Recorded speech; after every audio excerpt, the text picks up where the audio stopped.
What is up, ladies and gentlemen? Welcome to another episode of The Captain's Run. Listening live on SEN 1170, 1620 on the Gold Coast, SENQ 693, or on the SEN app. So welcome to all our listeners. Today's show is brought to you by Aussie Footy Shorts. They are now live, guys. We've got tradie bloke shorts, we've got camping bloke shorts.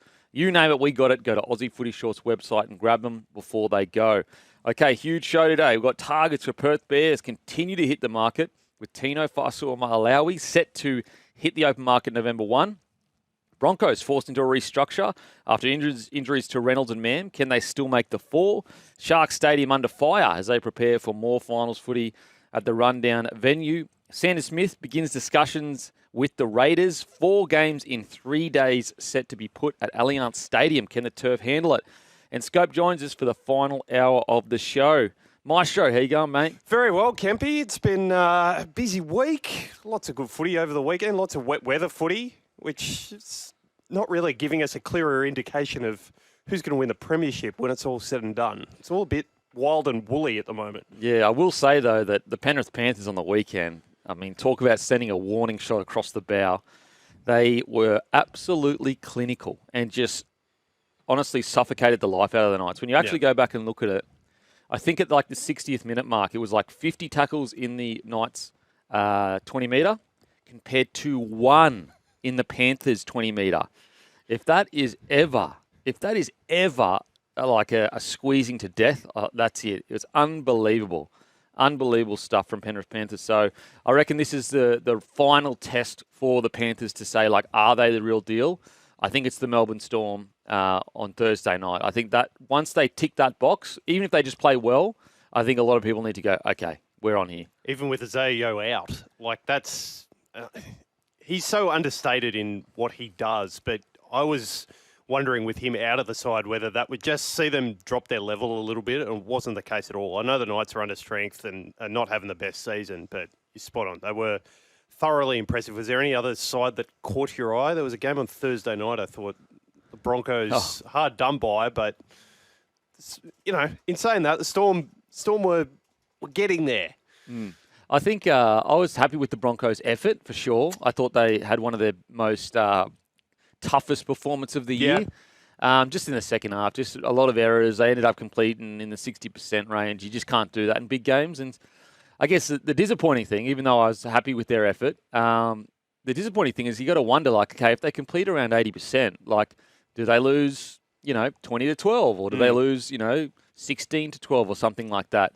I mean, even with a full strength side, you go down to Melbourne and you lose 16-12, like, that's a pretty good night out. Because I thought the Storm, are they at a 10 out of 10 in regards to their potential? No, I wouldn't say that. I think they've still got a couple of rungs to go. However, did they play some really good footy? Yeah, I did think they played some good footy on Thursday. There's probably only 10 minutes or so that I actually looked at and said, they've taken their foot off the pedal a little bit. But outside of that, Storm looked good. So, yeah, it's going to be a huge weekend. But speaking of huge, the Perth Bears prepare to make $7.5 million offer to lure Tino Fa'asuamaleaui to the Perth Bears. So Code Sports reporting, Tino will test his value on the open market when he becomes a free agent November 1. And so just for people that are aware, he had obviously a 10-year deal. But in that 10-year deal, he had, I think, a couple options, like a couple of years where it would be like, we need to take an option for the next 2 years. And then I got an option for the next 2 years. And so it's a bit of a weird one because you look at it and you kind of say, like, what was the point? Like, maybe the point for the Titans was we just had to give him this to keep him. And if that's the case, I kind of get it. But if that wasn't the point and you just gave it to him because, he's a good player, it's like, the Titans really don't get anything out of giving a player a 10-year deal with, like, numerous different options. I will say if there's one team that, probably has to go a bit above and beyond to keep stars, it's the Titans. So I can understand that. But anyway, so his manager has confirmed it. The manager said, we'll be testing the market. At this stage, he wants to stay at the Titans, but it's a business, and we'll be having a chat to interested parties, including the Perth Bears. I got to say, like, I'm a bit surprised at, like, this,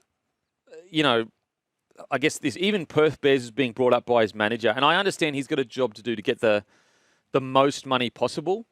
But surely for Tino's career with where it's at, you're not thinking about the most money possible. Surely you're thinking, and look, maybe he is. And everyone wants different things in life. He's already won a premiership. But surely he's thinking, solid wicket at one of the top-tier clubs to win another few premierships. The other thing he could be thinking, this is mentioned in the article on Code Sports, is the connection he's already got with Mal Meninga. Would that be a draw for a player? Just the size of the task over there, building something from the ground up, the coach you're happy with. I think that is as much of a draw for someone like Tino. The way he talks about leadership and wanting to be a leader and stepping into those roles with Queensland in the future. I think that could be playing some part in his mind. Hey, bro, I tell you one thing for certain. Yeah. If you thought leading the Titans was hard, don't get me wrong. Perth Bears I is going to be 10 million times harder. I don't disagree with you there. So, that's what I don't understand. Like, if you're going to the Perth Bears, you may as well stay at the Titans, live a good lifestyle, your family's there, get paid really well. They're much closer to turning things around than the Perth Bears. Like I've said quite a few times, I'm pretty concerned about the Perth Bears. Like, look how hard it was for the Dolphins. The Dolphins, who were in Brisbane, so they're not 5 hours away. They're in Brisbane. They have 100 years of history. They have all the money in the world, and they had Wayne Bennett. Like, Mal Meninga, yes, one of the games, great. He'll go, he of course, goes down in history. He's immortal. I get it. He hasn't been a head coach of an NRL club in 20 years. Yep. So this idea that players are going to be wooed by that, it's like, no, players aren't dumb. They know that he's a great Origin coach and he's a great player. But the managers aren't going to be like, oh mate, you better go there because there's all this big track record of Meninga being an incredible NRL coach. There's really no evidence that he's a good NRL coach, to be honest. There's evidence that he's a great rep coach. There's evidence that he is a legend of the game that demands respect. But there's really no evidence to suggest that he's a good NRL coach. Now, you could say, okay, he's going to build a team around him. That's fair. But I guess this kind of notion that's being pushed that, these players are going to just want to play for Mal, it's kind of like, I don't really, you don't move your whole life to a new state 5 hours away just to hang around a really important rugby league figure. So that's where I'm just a bit disconnected in the whole, people would want to go and play for Mal, because it's like you're essentially going and playing with not a rookie coach. No. But you're essentially playing with a guy that's just starting again at NRL land. And that doesn't mean that he might go and be... no one thought he could do what he did in Origin, and he did it. It was incredible, amazing. So he might turn out to be the best coach we've ever seen. But as I said, the fact is we just don't know. We don't know what Clubland's going to be like for him. And so if Wayne Bennett struggled to Brisbane, what do you reckon Mal's going to struggle to getting people to Perth? It's going to be tough, man. I don't disagree with you on that point at all. I'm just thinking from Tino's perspective, as someone who's already uprooted again, moved from the Storm to the Titans in look of, maybe this will be the place where I'm able to really make my mark. If he is still thinking that way, I think this could be an extension of that. But I agree with you wholeheartedly on how difficult it's going to be over in Perth. Building a solid team for the first couple of seasons before you've got any pathways involved, before there's any financial backing from sponsors and third parties that other clubs have available to them. And the fact that they've got no concessions from the NRL, that is Everest. And on top of all that, they don't have $100 million worth of real estate. No. The Redcliffe Dolphins are the second richest club in the competition, just behind the Broncos. They are loaded with cash and 100 years of history.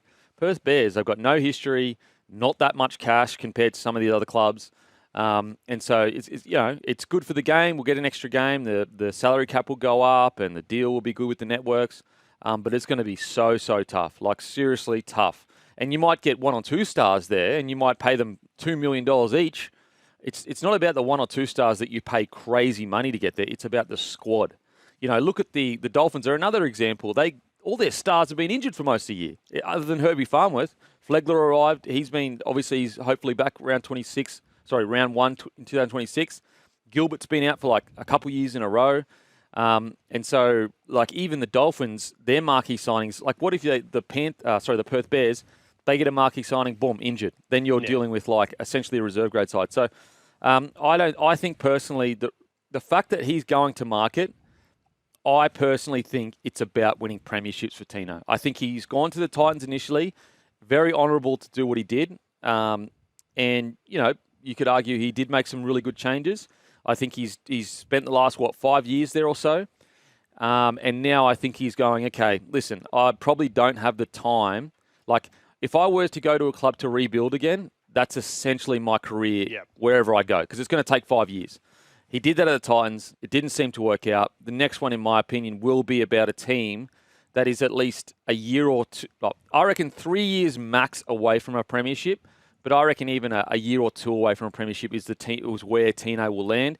Now, we know the Dragons have offered a mozza of a deal. Reportedly, the Bulldogs are also interested.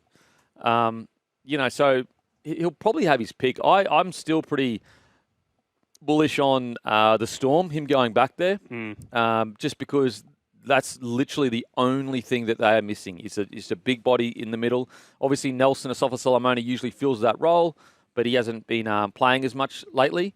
And so, if they lost Munster to the Perth Bears, and let's say Munster gets paid $2 million a year or whatever, which is like, mate, take that money. Last couple of years of your career, get bank, retire. You've done everything, Munster. You don't need to do any more. And so they would have money to bring Tino in, Wishart at 6, Hughes at 7, Grant at 9, Pappy or Fa'alongo at fullback, and you're laughing. So I think it's probably the Storm. However, the Bulldogs will be interesting because they're so hot right now. Yeah. Hansel, they're so hot right now. Because they're the energetic team to go to. Like, they're young coach, newish style of rugby league to a degree, like a little tweak on the Panthers style.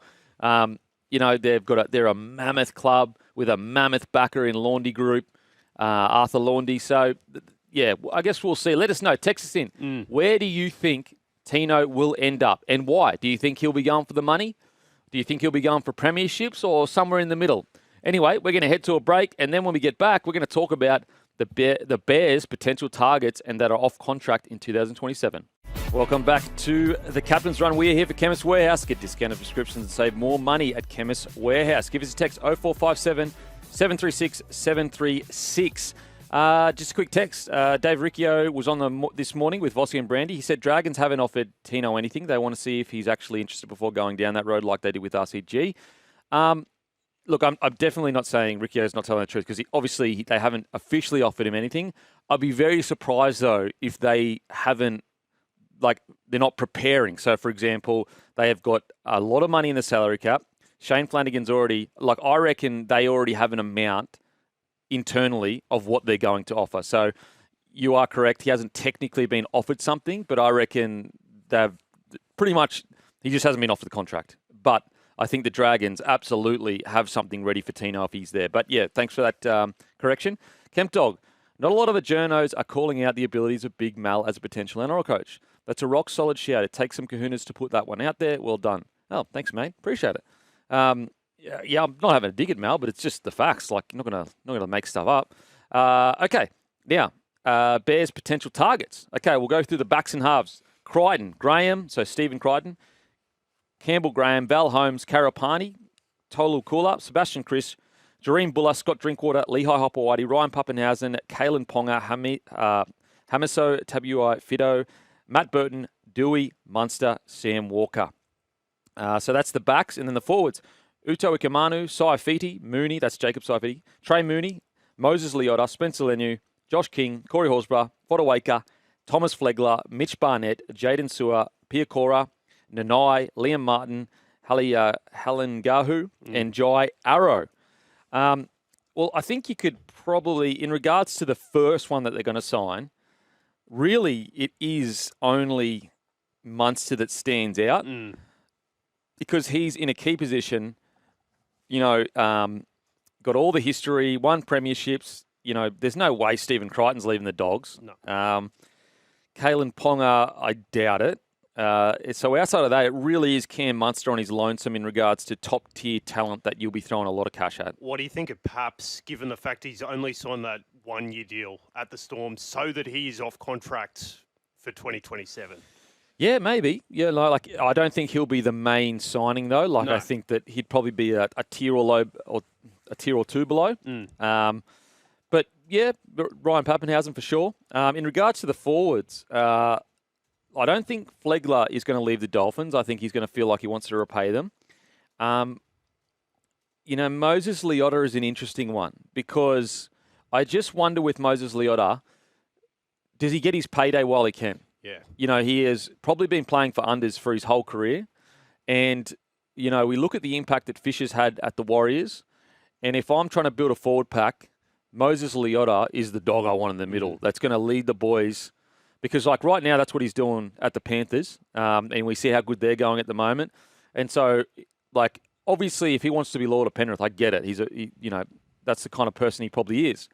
But I would say, like, right now would be the perfect time for him to get a big payday, end your career with a bit of cash, but also be a good leader, a big leader at the club. And so I think a guy like Moses Leota will be really interesting. I also wonder whether, like, he's served the club so much, the Penrith Panthers, like genuinely put his body on the line every week against the biggest forwards, the best forwards, every week, every finals, and he always wins the battle.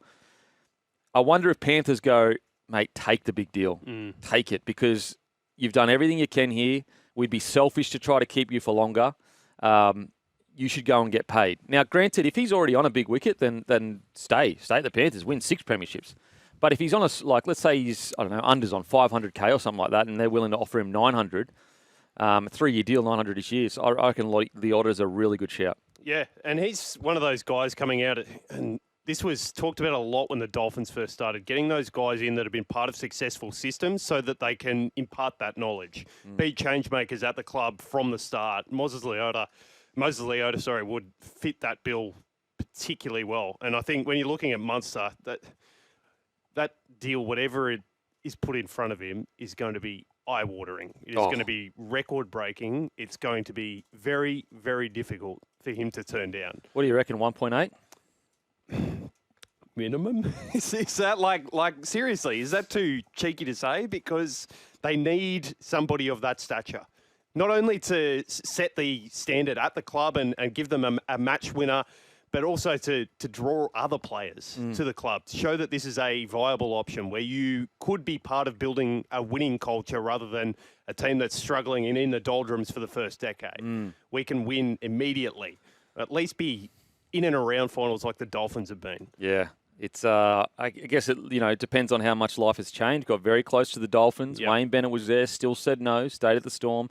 You never know with the Storm. They're so cheeky. Like, Bellamy will come out and be like, oh, he wouldn't stand in his way. And usually you'd read that as, oh, okay, well, he's gone. But you just don't know with it. Like, Bellamy's been talking about retiring for 20 years now. And then he goes and signs a 5-year deal. Do you think Frank Panisi's not just whispering in both ears, hey, if you stay, I reckon Cam will stay. And to Cam, hey, Cam, if you stay, I reckon Bellyache will go around again and give it another crack. Well, I reckon those guys that are in those positions of power at the Storm, just having whispers to both. Well, there are dark arts of transfer, and what the dark arts are is pretending like guys are available so that the market inflates and then other clubs pay more for them. That actually happens. That actually happens where, like, players will be left on the market because they're trying to get one over. They're trying to make someone else overpay, and they go, oh, he was never leaving anyway. We just threw him out there to a bit of bait. That happens. That has happened, does happen, and will happen. Yeah. I will say it's going to be interesting how much, when the Dolphins came in, a lot of clubs, I'll say a lot of clubs were scared of they basically locked all their players up and were very conservative and maybe paid a little bit more to keep them. We're seeing similar now, right? You think of the Api Coruscant re-signing. But I wonder because a lot of it was just throwing a dummy. Like a lot of the time, a manager was just linking them to the Dolphins to get more money. What I wonder is how many clubs have learnt their lesson and know when to go, they're just using the Perth Bears as a way to get more money out of them, and how many? Because there'll be a lot of games of chicken going on, because it's not like the Dolphins where they got Wayne Bennett, established club where you've really got to worry. I think that it'll be interesting to see what games of chicken happen between managers and clubs. And to tie it all off nicely, I think Tino is probably the best example of that, right? He's going at a club that have not had the best recruitment over the past 5-10 years, who need to keep a player of his stature. And so, as a manager, if you're looking for that little bit of extra cash, this is a no-brainer. A no-brainer. Yeah. Now, I did read a text here that a person on the Gold Coast, trying to think. Anyway, a person on the Gold Coast, he's hearing whispers that it's just to get an upgraded deal from the Titans. But I would say, if you want to get if your goal is to win a premiership, I guarantee you're not going to win a premiership by demanding more than what you're currently on. Look at all the teams that win comps. And I went over this a few weeks ago. Yeah. Very rarely do they have the highest paid player. And so, you look at Nathan Cleary, unders. You look at the Manly dominant period, unders. Melbourne Storm, unders. Broncos, unders. A lot of the players, they all did it. And so if you're Tino's manager, it's all right, get more money for him, but you're basically locking yourself into not winning anything. They need money to go out and get people. So I'd be very surprised if it's purely to get more money out of the Titans, because you're basically signing yourself up. You may as well go to Perth Bears then.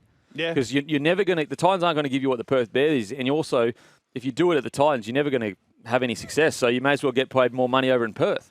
Anyway, let us know in the text message machine, 0457 736 736. Where do you reckon Tino will land? We're going to head to a break. After the break, Broncos reshuffle. Alrighty, welcome back to the Captain's Run. The Broncos hit with 3 hamstrings in a single night. 3 hamstrings in a single night. Now, Michael Maguire, after the game, said that they had a light week that week. So, that's what was so bewildering about it all. If I was the Broncos, I would still be looking into, because you can have a light week, but that doesn't automatically refresh your whole year. And so, I'm not saying that Madge said that, but it would be confusing to Madge, because if you have a light week, the chances should go down. But as I said, it doesn't refresh the whole year. So if I was the Broncos, I would hope that they're not sitting there going, oh, just a freak accident. I hope they're looking into why it all happened. And maybe it was a freak accident. There's genuinely that possibility. But if there's even a 1% chance that it was a load management issue, or it was too many weights, not enough speed kind of issue, they get onto it. So, okay, Cobbo, Reynolds, Mam, all gone.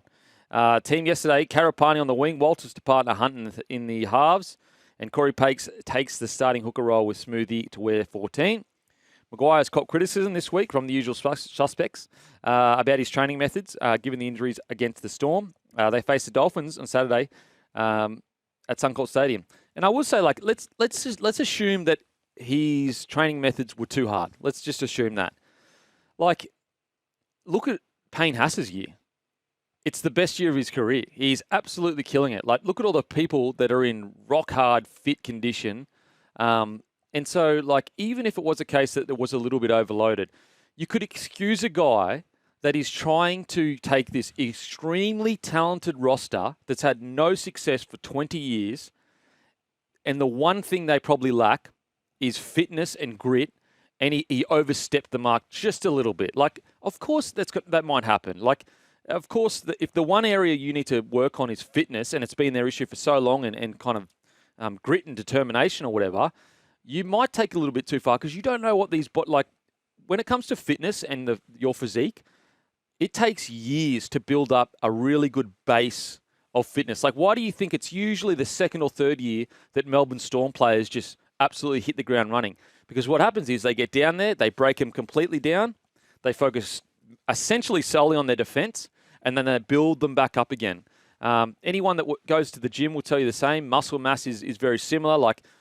People that have worked out for 5 years are going to be able to hold on and create muscle much quicker than the bloke that's just gone for a year. So it's just part of the kind of the balancing act that Madge has to find. And you've got to, I think, look, I understand that the Brisbane Broncos, and we're not patient about anything, but I think we've just, as Broncos fans, just got to be let's give Madge some time to rebuild the playing group and build him into his image, and then going to go forward. Because after a couple of preseasons, he'll have them exactly the way he wants them. We've got to remember, it's just his first year. And so, yeah, it's going to be interesting. I will say, I don't think they'll make the 4 this year. without Reynolds and Mam. And it's actually, funnily enough, it's actually Mam that I think is more of a loss than Reynolds. And the reason I say that is not individually. I just think that Ben Hunt can be not similar to Reynolds because they're actually quite different, but good enough in 7. It's actually Mam and Walters that are very, very different. Now, Walters is a serviceable 6. He's been outstanding off the bench as a 9. But you actually go back, it wasn't until Mam and Walsh, but really Mam came back, that Broncos' attack actually started looking dangerous. And so, him and Reece Walsh, they are really the litmus test of this side. If they're going well, the side goes well. If they struggle, the side struggles. So I will say, although I don't think they'll make the 8, I'd be very disappointed if they fell out of, the 4, but I'd be very disappointed if they fell out of the 8 because, yes, we have 2 halves injured. But, bro, we've got Billy Walters and Ben Hunt. Let's just pull the brakes on we're complete basket case now. And we're going to get we've got 2 reserve grade players playing there. Billy Walters, honestly, has been one of our best players all year. And Ben Hunt, we know what he can do. I mean, when he was playing 6 against the Roosters, he tore them apart. And so I think that they should still be able to make the 8. What do you reckon, mate? No, I completely agree with you. Knights and Dragons fans say hello with what's happening in their halves this season, right? The depth that the Broncos boast in that area is still the envy of a lot of clubs around the competition. Dolphins this week, confident? I wonder whether, and I get a little bit worried for the Dolphins, the physicality of last week's game. Mate, it's a short turnaround. That was one of the most physical games I've ever seen, at least the first 30 minutes. And I just wonder, when you're going up against Paddy Carrigan, Payne Haas, Jensen, these guys are an absolute problem to deal with. I've actually backed Payne Haas 2 or more. There we go. Okay, so confident about that one? Well, not confident because you don't know what's going to happen with the Broncos. But I just wonder whether that forward pack going to go with them for 20 minutes, but then just the fatigue from the week before just gets to them. Because they've been, the fact that the Dolphins are even close to the 8 with the injuries they've had has been incredible. Absolutely. Incredible. Absolutely. Knights and Cowboys trips, expecting to win both of those games there, I think. From outside, I know there's a consistency problem with the Broncos, but I'm looking at that and I'm looking, there's 3 victories there for the taking before the Storm visit on the last week of the season.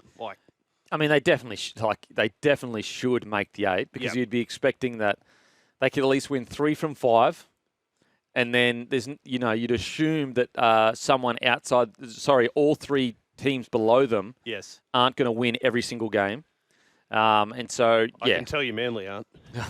There you go. Manly aren't. There you go. Okay, now in regards to Manly, Trbojevic stays at fullback despite Hopper-Whitey return. Anthony Seibold is stuck with the move to keep Trbojevic there. I will say, and some people disagreed with me, but I said moving Tommy Turbo to fullback, I thought was a sign of desperation. Yeah. Because there's absolutely no way Manly are winning the premiership this year.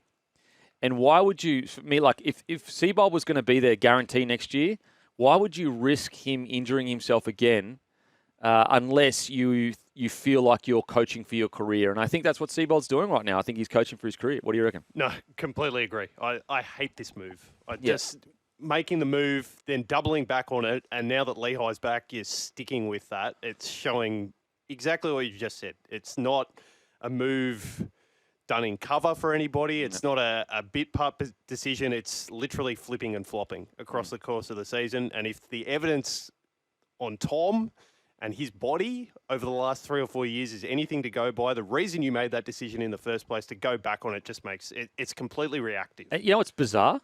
Is he looked the best he's looked in ages at centre. He looked free running. He looked like didn't look like he was constantly holding a leg or limping or in a bad state of mind.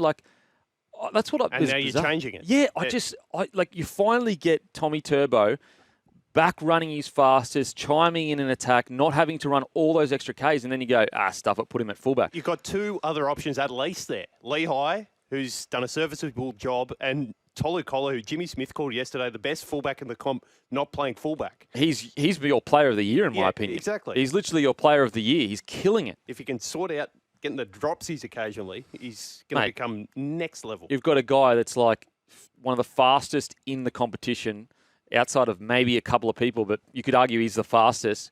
Mate, get him on the back there and Getting just the give ball, him. man. When he was Getting back the there, ball. when he was back there last time, he ran for like 300 meters or something like that. Anyway, I guess we'll see. Okay, Pappenhausen to miss the clash with the Panthers, due to concussion. So hopefully he's all good. And Sharks lose Ramian for the finals race, suffering a broken thumb. Man, Sharkies, what a weird one, isn't it? Just when you think that, okay, yep, they had a little slump, but they're building back into where we think they're going to be, they start to just fall apart again. So hopefully they can fix it quickly, because otherwise it could be disasters. They flatter to deceive, don't they? Just as you think they're going down, they'll bring you back up. And just as you think they're making this run to the top four, their draw says, hey, you can still make the top four. You've got all these winnable games. You've got to buy there, and still there's just no confidence because they don't turn up consistently week on week. Yeah, so look, definitely a close watch over the next few weeks. But anyway, what we're going to do, we're going to head to a break. After the break, we've got plenty more to talk about, including Roosters stars losing patience with the Allianz Stadium pitch. Welcome back to the Captain's Run. We're here for Chemist Warehouse. Get discounted prescriptions and save more money at Chemist Warehouse. Also, Bloke Footy Shorts now available. Footy Shorts with pockets at Oz Footy Shorts website. Make sure to get them before they go. Okay, got some texts here. Kemp, what's going on with Kobe Black? Are we holding back his career? Absolutely not, mate. I mean, if anything, I want them to be as patient as possible. The last thing you want to do is hinder the development of the guy that's supposed to be your half for the next 10 years.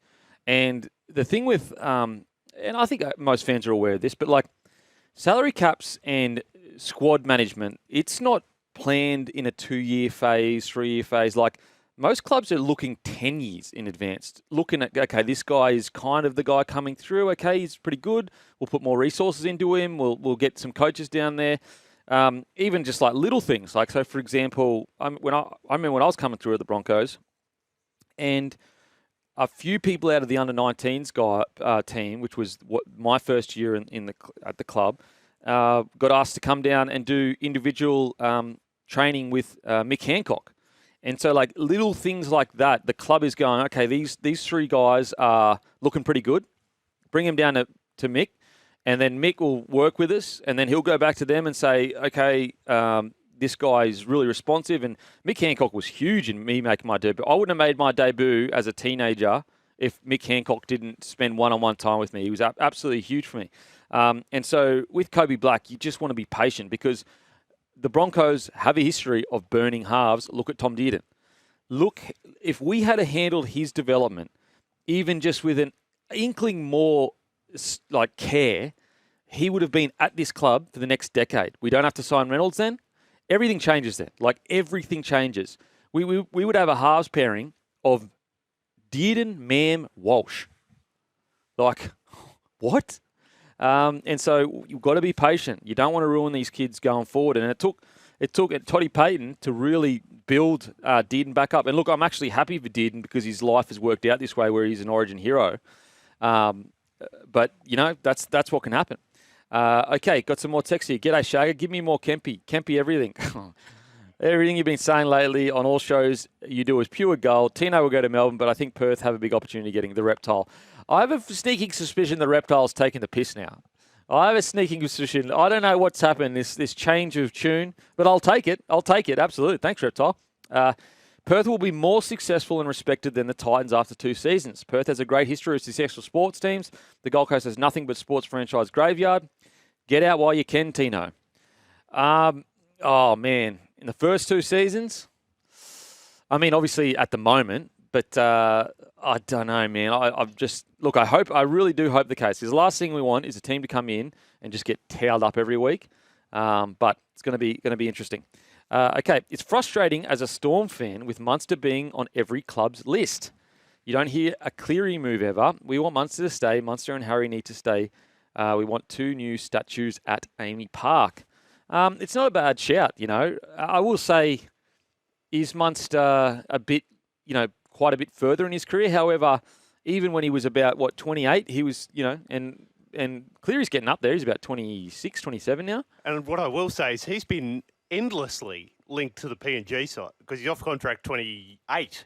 So there's the natural fit there. Yeah, I wonder whether what I will say, and I don't think that they're putting him out there intentionally. No. But I will say, I think the Storm have such a strong relationship with Munster. They would know exactly where he's standing at all times. I think this idea, and I know they come across as vague. Oh, if he wants to go, we'll see what happens, whatever. Like the Storm have stuck through Munster, and they've got repaid, tenfold as well. They've stuck with him through everything, and I think that the Bellamy is almost a second father, and obviously Munster's father passed this year, but like a second father to him. I don't think he would just go behind his back to do something like that. I think that if it was to happen, it would almost be a bit of a mutual agreement. Look, if you're looking at the Storm and you're going, okay, Munster, he's been in and out with injury. He's had a few really good games, others just solidly, but he's not in the peak of his career right now.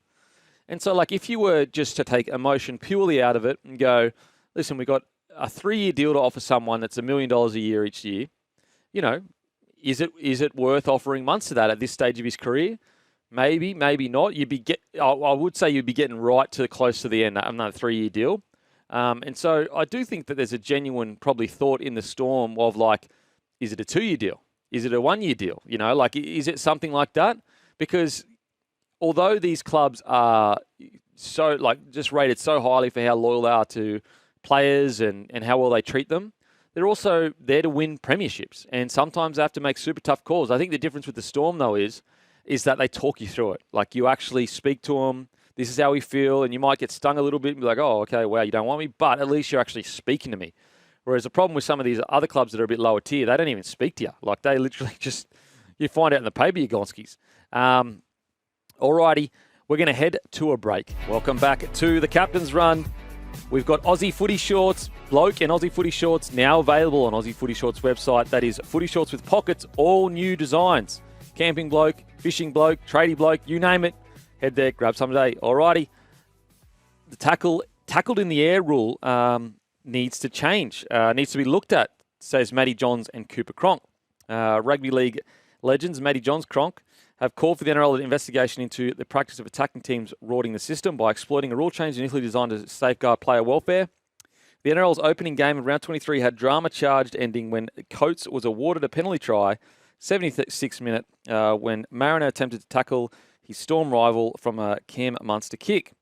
2 days later, Teague Wilton was awarded a 16th minute penalty try after the Dragons winger Tyrell Sloan tried to stop him from scoring a high contest bomb. Under previous NRL guidelines, defensive players were given permission to tackle attacking rivals in midair if they were in the act of scoring. That rule was abandoned in 2020 in line with Rugby League International Federation interpretations amid concerns over safety if an attacking player jumping off the ground was injured by the defence. And let's get some audio from Cronk. Coaches will say, if you're a winger in that position, if you're Tyrell Sloan, I'm pretty certain that Flanagan is saying, if you can't catch it, you do not let the opposition catch it. Yep. So what needs to happen here is the game needs to adjust its rules to the point that as long as the player is not in a dangerous position... Totally agree. It's okay. Because if right now, if you've got Xavier Coates, Mark Nawonga-Tawase, anyone else who is super athletic in the air, and I'm a halfback, I'm kicking it in the end goal, yep. I put it at the highest point over a Brian To'o or a smaller winger, and if he cannot physically get his hands up to it, he's got two options. One, knock the ball out, or two, tackle the person in the air. That's right. And it's a penalty try. Yeah, funnily enough, I actually spoke about this on my podcast as well. I'm of the same mind of Cronk and, well, not the same mind, not as smart as them, but I have the same opinion as Matty Johns and Cronk. I just, sometimes with the NRL, and don't get me wrong, we're in such a good space, we've done all these great things, but sometimes I look at rule changes, I just go like, why? Like, was there any crazy injuries that were happening because people were defending crossfield kicks and tackling in try-scoring opportunities? Not that I'm aware of. Now, listen, if you go to tackle someone before they catch the ball, then obviously that's a penalty. Like, obviously that's a penalty. But you absolutely should be able to try and hold someone up when you both go up for the ball. And I think we all know the difference. Like, if someone comes charging in to take someone's legs out while he's in the air, like obviously he's going in the bin. Obviously it's incredibly dangerous. We're talking about guys that are trying to catch them as they come down or have gone up themselves and then wrapped around them. And so, yeah, I'm totally with Johns and Cronk there. I just think it's a silly rule. It's basically a rule that, I mean, I also think we need to lax our rules on pressure on kickers as well. I just think if there's one area where I don't think we've nailed our rule changing, it's around the kicking game of rugby league. The short kicking game is now essentially non-existent. Repeat sets, you get them a few times, but you don't want them anymore because the terrible short dropout rule. And there's no pressure on kickers. Like, you know, I'm not asking for kickers to get absolutely jammed, but like if you just get touched and pushed over, you're getting a penalty. And it's like, how is getting touched and pushed over more dangerous than me running straight at 3 dudes that are 120 kilos? Tell me, like, make that make sense. Now, I get it, the whole, if the leg's out and you touch it, it could break their leg or whatever. But again, like, let's have some common sense here. Let's have some, like, grey area. Like, you should be able to put pressure on a kicker. Okay, some more news. HIAs under the microscope after complaint from clubs. Dave Riccio report on Code Sports says teams have highlighted one club that finished matches consistently with 13 interchanges, 5 more than the permitted 8 changes per game. The gauntlet being run by some clubs is in the safe space where they know the NRL can't monitor the communication lines between Origin shirt trainer and the club doctor on the sidelines. Ahead of 2022 season, the NRL announced that the Origin shirt trainer recognises level 2 sports trainer with the role of being the first responder in a match, will be able to talk to them, to the team doctor, about any on-field medical issue. The advancement in technology and communication was made to save the trainer from running from the field to discuss the problem with the doctor and then run back onto the field to remove the player from the game. What isn't widely known is that some clubs were against using new communication lines if the NRL were listening in on the relay of information. The NRL ultimately conceded their ability to play Big Brother, with trainer and club doctor communicating in their cone of silence. The result of this process is that the doctor is now simply acting on the advice of the trainer. The trainer has complete control of any on-field HIAs. Man, I got to say, like, I'm all for, I get it, ruthless victory. This is a professional sport. I totally understand that. So we bend the rules and we look for shortcuts and it's just part of professional sport. And, you know, some would argue you're not having a dig if you're not bending the rules. However, if you want to play with fire with HIAs, welcome to a huge lawsuit in the future. Like that, whatever club that is, let's say there's a bloke there that, I don't know, has some long-term injuries from HIAs. And there's all this evidence of them abusing the HIA system or leaving players on for too long. Like, I'm telling you right now, that game win that you got is not going to be worth the $50 million lawsuit that you cop for your negligence on a player. This is one area of the game where coaches and clubs need to pull their heads in and go, we cannot play with this. This could, like HIAs, if there's anything that could ever end rugby league, it is HIAs. It is concussion. So I just think that we're playing a dangerous game by messing with HIA stuff. What do you reckon, Maestro?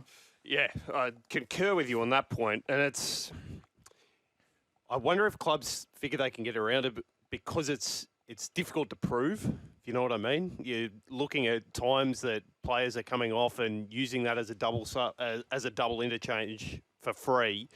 I think that's the reason maybe a club or two can think they can get around things. But you're right, HIAs, we know the danger around head knocks at the moment. I think the NRL are generally doing a pretty good job with that. And if this report is accurate, then that's a worry and something the NRL need to be looking at. Like, for example, whatever club has consistently used 13 interchanges, like, that's a clear breach, in my opinion, and they should be fined. Like, again, I'm all for bending rules and looking for loopholes. Mate, not with this. This is like, I cannot express, like, look at the NFL. Yeah. Like, I cannot express how dangerous it is to play with stuff like this. And also, like, listen, if you get a shoulder reconstruction, a knee reconstruction or whatever, you rehab it up and you're good to go. Mate, once you get a head knock, there's no recovering. Like, obviously, you can work on things to help it slow it down, but it's done. Like, it's going to be there essentially forever. So I just think that they're playing with fire here. I'm a big believer. Like, when I see clubs see a bloke get flatlined and then leave him out there for an extra set, that's outrageous. That is outrageous stuff. What do you gain by leaving him out for an extra set other than putting him in an incredible, dangerous situation just because you want to, I don't know, have a guy there for an extra set or have more time to make a decision? You're going to put his head health in jeopardy because you need more. Like, what? I don't get it. It makes no sense to me. That's another area where I think the NRL need to crack down. If you see a bloke get flatlined, he has to come off immediately. Like, it is bizarre that we allow this stuff to happen, continue to happen. And this is one area I'm pretty strong on because, as I said, like, injuries happen in rugby league. You know, I've been concussed, knocked out plenty of times, so I understand that comes with the territory. However, we need to put things in place to reduce the amount of that impact as much as possible so that this game can be around for as long as possible. And so I guess we'll see. Alrighty, Rooster Stars losing patience with Allianz Stadium pitch. Sydney Roosters players have described the playing surface at Allianz as slippery, wet and not too crash hot. As a $828 million more park venue prepares to host 4 rugby league games in just 3 days as part of the NRL's Gardu Gathering. What's the Gardu Gathering? So sort of an extension of Indigenous rounds this year. Okay. So a celebration of that culture and getting everybody together in one stadium. Of Indigenous culture? Of Indigenous culture, yeah, okay. Correct. Okay. The Roosters and Bulldogs meet on Friday night, following South Sydney and Para Saturday, and then West Tigers Manly on Sunday afternoon, including the NRLW as a curtain raiser. Roosters skipper Tedesco said the surface made life difficult for his side. For a first-class elite stadium like this that hosts a lot of top-line clubs in Australia and around the world, the surface needs to be top class as the stadium is. They need to sort that out. Every time we play here, it's slippery and wet. It's not the driest conditions. A New South Wales spokesperson said 150 mil of rain had fallen over the weekend, but that forecast was positive for the later in the week. Allianz Stadium will have a 19-day break between events, which has allowed the grounds team to perform the required work in preparation for 5 games over footy in 3 days. The field has been aerated. Additional grass has been seeded, and we've had the growing lights and blankets in place at every opportunity to ensure we're ready to go for an action-packed weekend. I don't even think, obviously the wear and tear is an issue, but it sounds like Teddy's saying, like, even when we just play on it fresh, it's not a good ground to play on. Again, maybe I'm misinterpreting what he said, but it sounds like he's saying it's slippery and it's wet all the time, anytime we play on it. And so it has been a problem for this. What I find strange, and apologies, I don't know what you'd call them. Greenkeepers or whatever. But surely there's just a known way already to put stadium fields in that are grass. Did they try something new this time? How many stadiums have we put up in this country? Yep. Remember when Suncorp had that issue where it was it looked really sandy all the time? It was, that sort of stuff. So there must be something complex going on there. I'd be surprised if it's not to do with the amount of rain and lack of light they get with basically the stands being as high as they are and the cover that the roof gives. But, yeah, not easy for guys I wonder if that's what's contributing to the fact we see the pitches at the moment in pretty bad state. Allianz has been bad, but CommBank hasn't been great either. I know they got a lot of rain for that game between the West Tigers and the Bulldogs the other day, but that by the end of the game was slush, really. Yeah. Anyway, I guess we'll see how it holds up over the weekend. We're going to head to a break. After the break, we've got plenty more to talk about, so make sure to stay tuned. Plus, we've got Horo joining us in the final hour. Sandon Smith given permission to negotiate. We'll talk about that next. Welcome back to the Captain's Run. We're here for Chemist Warehouse. Get discounted prescriptions and save more money at Chemist Warehouse. Got a text here. Hey, Kempy, it's not hard to work out with Allianz. The stadium faces north-south and gets limited sunlight during winter. When the sun's lower and travels east-west, it faces the wrong way. The old SFS was the same. Cheers, Dan. I'm with you, mate. It probably is that. However, surely in the planning period, they would be aware of that and they would mitigate that situation. The heat lights, all that sort of stuff. There's a lot of good work being done on turf around the world. I'm sure we've got greenkeepers listening. 0457 736 Let us know. Get in touch. Because I'm sure there are other stadiums around the world that are facing north-south Well, most of them should be north-south so that you're broadcasting from the western side, so the sun is setting behind you, so it doesn't affect the pictures. Well, there you get on go. the field. Well, there you go. There's So your setup of stadiums. So is it the height of the stands that's hurting it then? I think it. Yeah.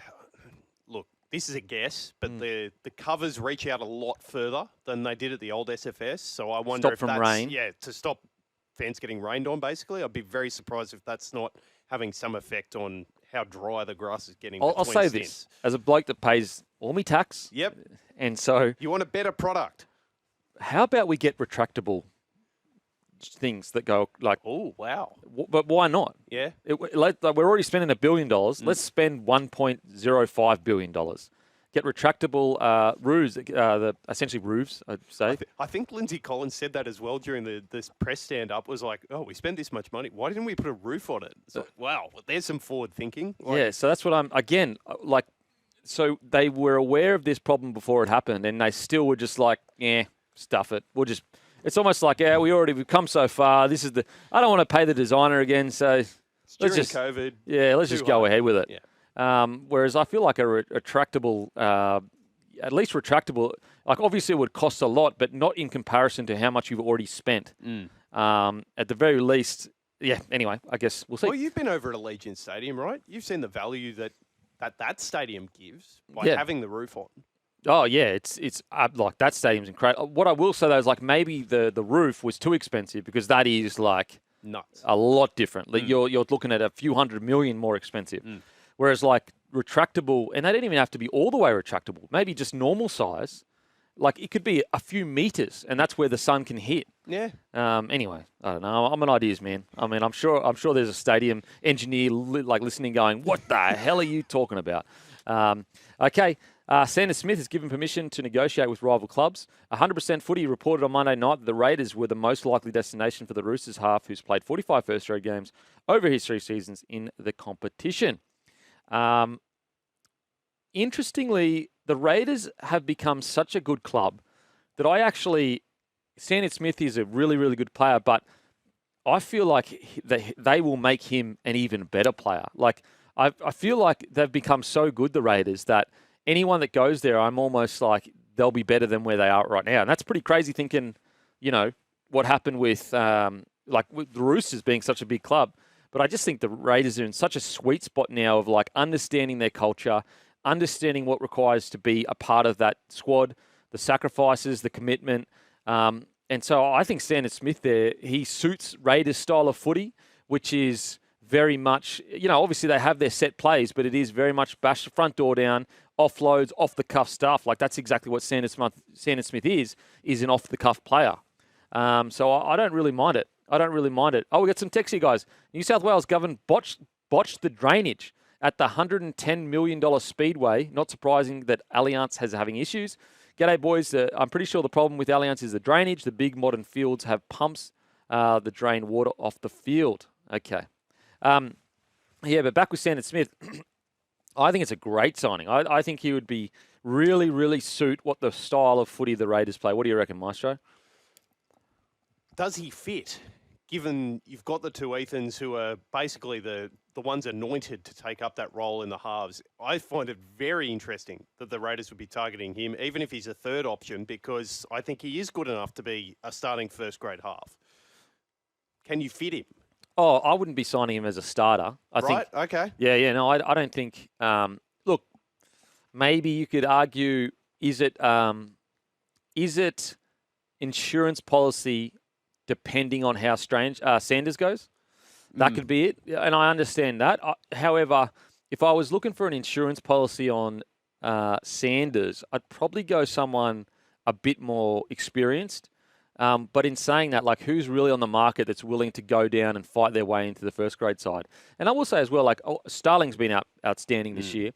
But I the thing with the Raiders is, like, he's willing to give spots up if someone's playing mad. And so Sandon Smith could eventually, like, I reckon him and Starling will be shooting it out for the 14 jersey next year with Owen Paddy most likely starting at 9. So there's ways into the side. So if you're the Raiders and you're speaking to him, you can be like, there's a way in. But I definitely wouldn't be signing him as like, oh, you're going to start next year no matter what kind of thing. It would be Sanders to start with Strange. If they struggle because they're struggling with experience, maybe you bring Sandon Smith in. I think it's pretty good coverage, to be honest. Okay, Yeah. That's interesting because I thought the Cowboys made more sense when that was brought up earlier in discussions before he'd been given permission to negotiate with rival clubs. That was the club that was being most heavily linked with him. Yeah, okay, so that would be Dearden and Sandon Smith. I wonder, are they too similar? Perhaps they are. Perhaps they are. Yeah, I think. However, like if Dearden continues to trend towards the 7 rather than 6, maybe it can work. Now, they just extended Clifford, I think, 1 year extension. But, yeah, look, I guess we'll wait and see. Also got the Newey Knights. He could maybe end up there as a 14. But I guess we'll see. It really just will depend on how it all pans out. I got to say, if it is the Roosters taking DCE because they shook his hand and said it was a deal, I respect it. I really do. There's very few clubs that would do that. So I understand why they're going through with it because, if you've been like that for many years, the Roosters, and all reports suggest Politis is like that, then, you don't go against your word and you trust that you'll be able to get the best out of DCE, whether it is his mentorship. However, if that hasn't happened, and if they were just like talking normally, I personally wouldn't be signing DCE to the Roosters. Hugo Savala and Sam Walker looked so good. They look really good. And I just seem a natural fit, right? Yeah, absolutely. Big guy, the ball runner, and the game manager. And I just think like with DCE, okay, initially he's probably going to get there and be like, yep, it's Sam Walker's team. Yeah. But I just think naturally DC is not that type of player. Like he's the main man usually. He can play second fiddle every now and then, like in Origin when Munster's got the hot hand. But usually, like for most of his career, he's the main man. And I just think, although he may intend to go onto the field as like second fiddle, when the action heats up and he's in the flow of a game, I just think it's going to be natural for him, like to just demand the ball. He's going to want the foot. He still does it at Manly. Yeah. Like, Brooksy at times this year has outplayed him, but the ball is still going DCE first option. Yeah, and I just think that's and that's what's made him so good. That's, that's part of who he is. And so the problem is the Roosters, they need to say this is Sam Walker's team. That's the only way the Roosters are going to get back into a grand final is if Sam Walker flourishes the way they hoped he was going to flourish, in my opinion. Like, anything less than Sam Walker flourishing, it's going to be a tough few years for him. And so I guess we'll wait and see. Hopefully they don't, botch this development. They finally, it has taken so many years for the Roosters to land on a 7 after Cooper Cronk. Yep. They have gone through so much, chopped and changed, released guys, brought guys in, and they finally find a guy that is good enough to lead them into at least deep into the finals, and they might botch it with the... Anyway, we'll see. I've got trust that the Roosters will be able to handle it correctly. I think they're a really well-run club. Okay, we head to a break. After the break, plenty more to talk about, including Bailey Simonsson. Alrighty, welcome back to the Captain's Run. We're here for Chemist Warehouse. Get discounted prescriptions, save more money at Chemist Warehouse. And don't forget, Bloke and Aussie Footy Shorts now available on Aussie Footy Shorts website. Footy Shorts with pockets. Okay, Bailey Simonsson, permission to negotiate with rival clubs. According to the Sydney Morning Herald, the parties came to an arrangement on Tuesday. Simonsson had been given leave of absence after a fallout with Coach Riles, a situation that prompted multiple release requests. The latest came after he was overlooked as a replacement for injured Sean Russell, with Riles instead opting for Dylan Brown. Simonsson signed a new 2-year deal just after Riles was announced coach, but has made just 6 NRL appearances this year. The Eels are awaiting calls on the futures of Simonsson, Madison and Brendan Hands to determine how many of the top 30 spots and the amount of cap space they have for next season. Madison has joined Warrington. Hands is Toulouse Olympic until the end of the season, but the pair have the option of completing their Parramatta contracts next year if they don't get new deals overseas. I was shocked at this one because Bailey Simonsson was injured when Riles arrived, and Riles gave him a multi-year deal, and so backed him all the way in. And Bailey Simonsson, he seems like a good bloke. Doesn't seem like a guy that would just throw his cots. So I just throw his toys out the cot. I just wonder, what's gone wrong here? Because Riles has been so good as a coach. Bailey Simonsson, he's a bloody good player. Seems like a good bloke too. and yet it's gotten so bad that there's leaves of absence happening. And and also like the request for the release 3 times. So like, what's strange about it is that like, so he's so far down the pecking order that you're playing Dylan Brown in the centres over him, and yet when he asked for a release, you were like, nah. That's all of this doesn't make any sense to me. Doesn't make any sense. And he asked 3 times and was denied 3 times, but you're playing Dylan Brown, Sean Russell, and Sam Rani over him. It's very, very strange. Very, very strange situation. Now, granted, the Eels don't have to release anyone. You know, I get that.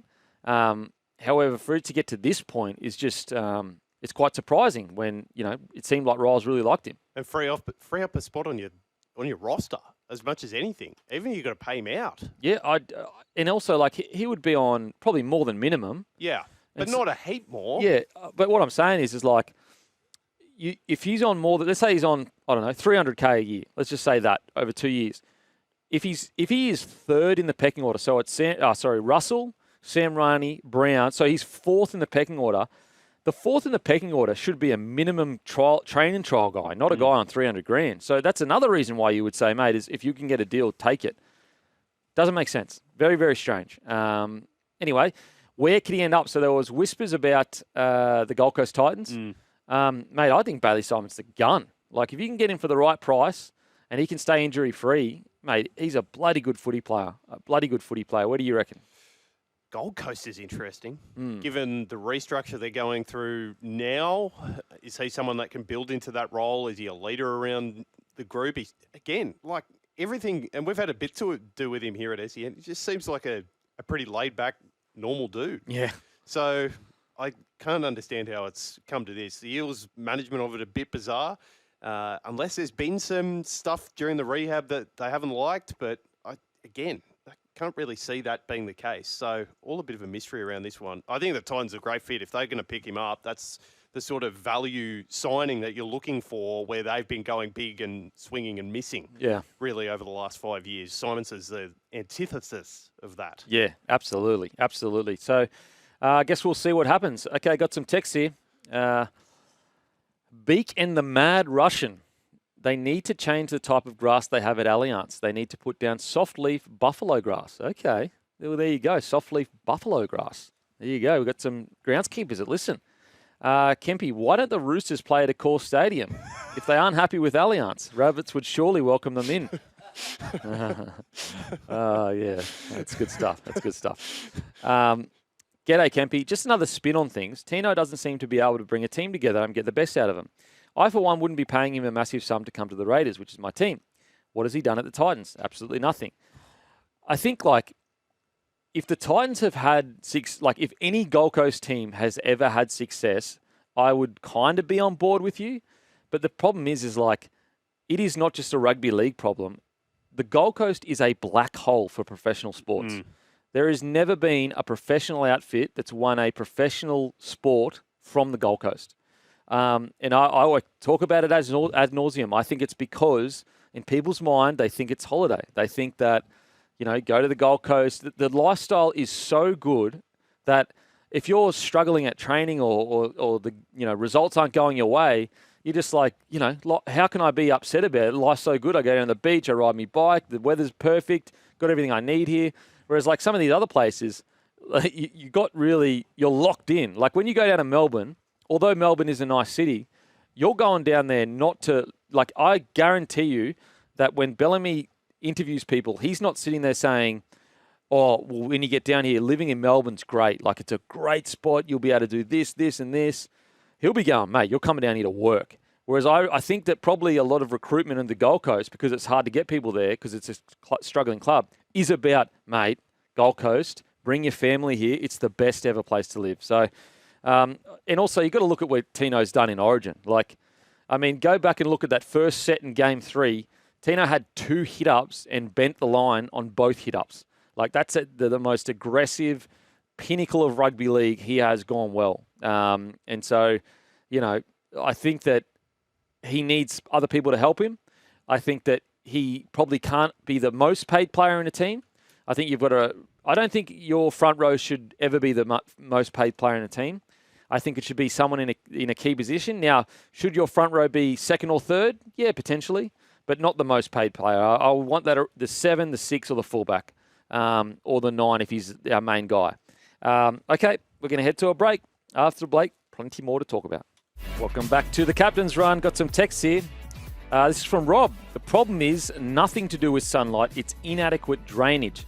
Look at stadiums in New Zealand. Their stadium conditions are unreal, even with all the wet weather they get. Sunny Coast Rob. I mean, if it is drainage, it's like, again, it doesn't matter how you slice it. It's like, how did this happen when you spent so much on it and you would have been aware of it? As I said, right at the start, I was like, how many stadiums have been built around Australia and around the world? Surely we know what the blueprint is. Like, surely it's there. Anyway, so thoughts on Bailey Hayward taking Reid Marnie role?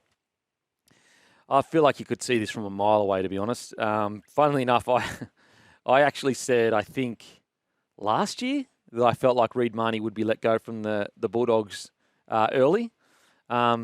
Just because, not early. Is he sign for next year?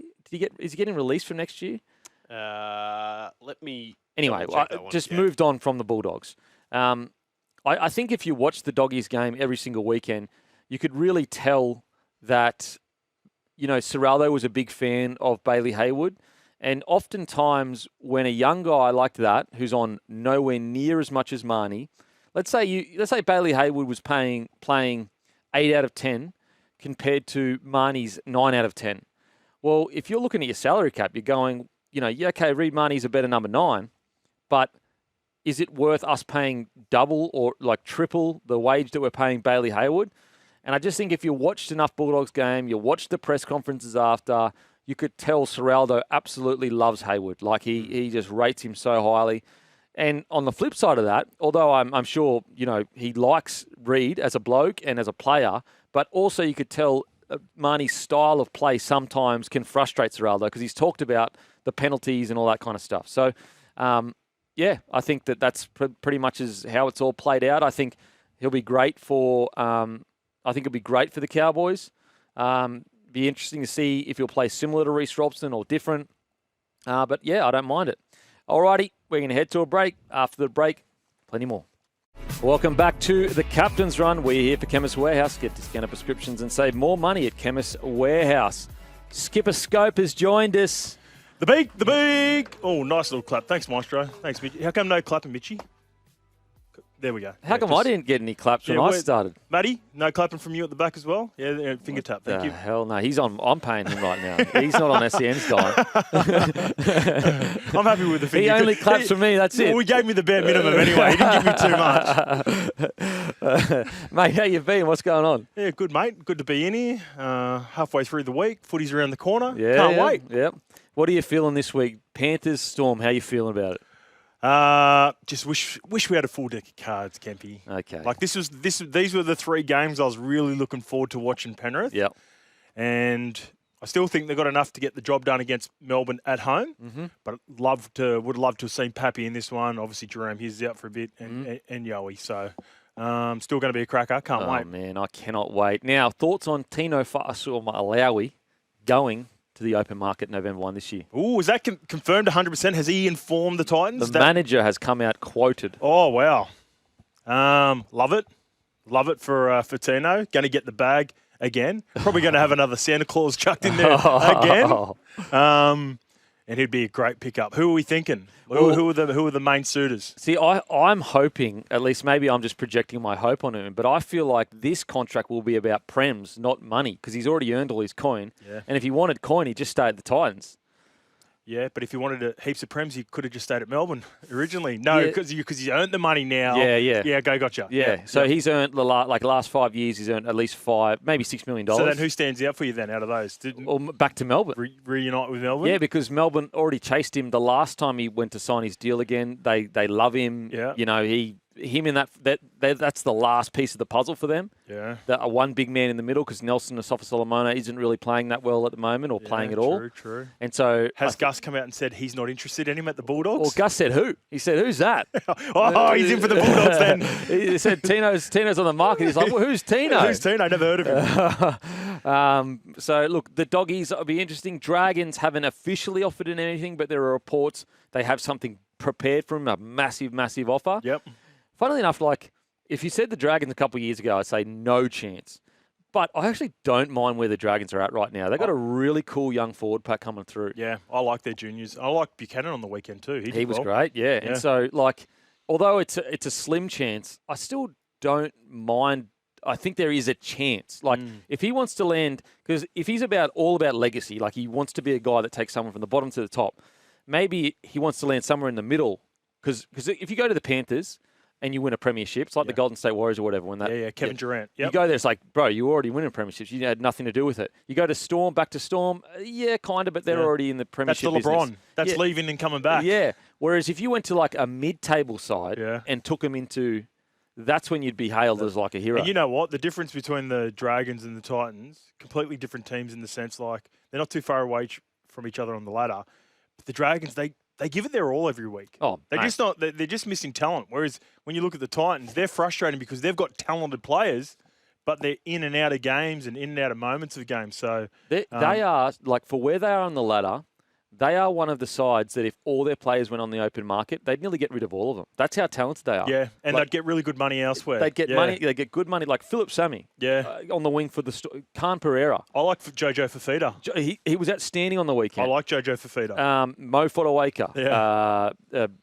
Bo Fermor. Even Dave. Like, even though Dave's not playing, he'd still go for a good contract. That's what I'm saying. Like, so when people were getting frustrated at me when I was like, Desi Hasler should have shook this roster up a year ago. People were like, oh, how would he do that? I'm like, bro, if he wanted to release players, he would find suitors immediately, literally immediately.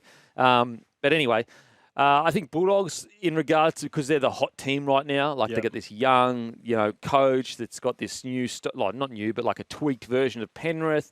A big club, the Laundry Group. He already offered him a pub last time.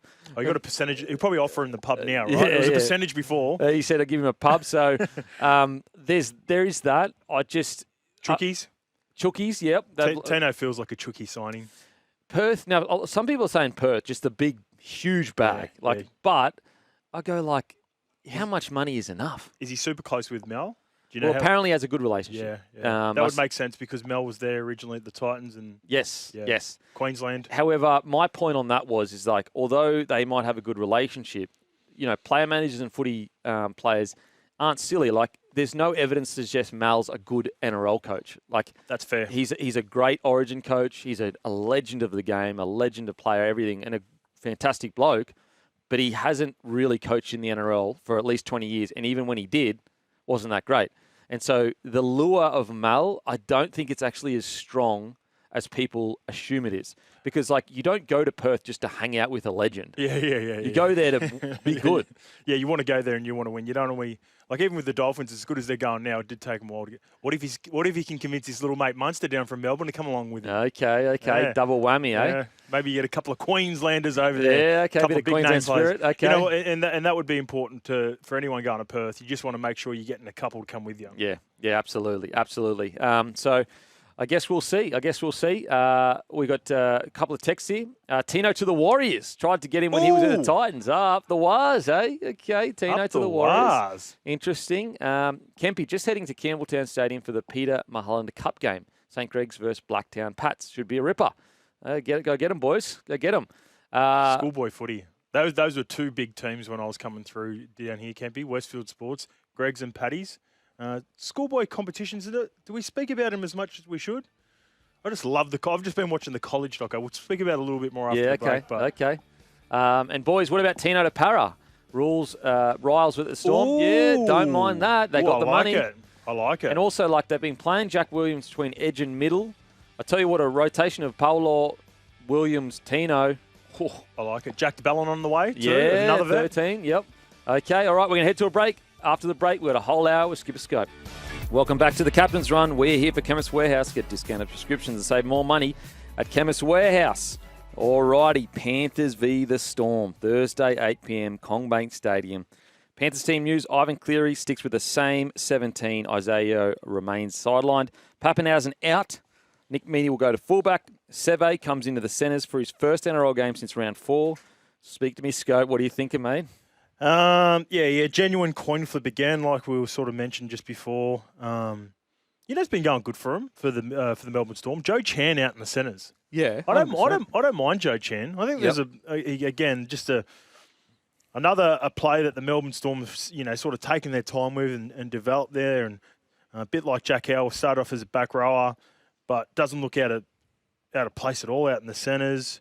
I thought Lindsay Smith was the best player for Penrith on the field until he went off. I thought he was really good for them. Moses Leota just continues to do his thing.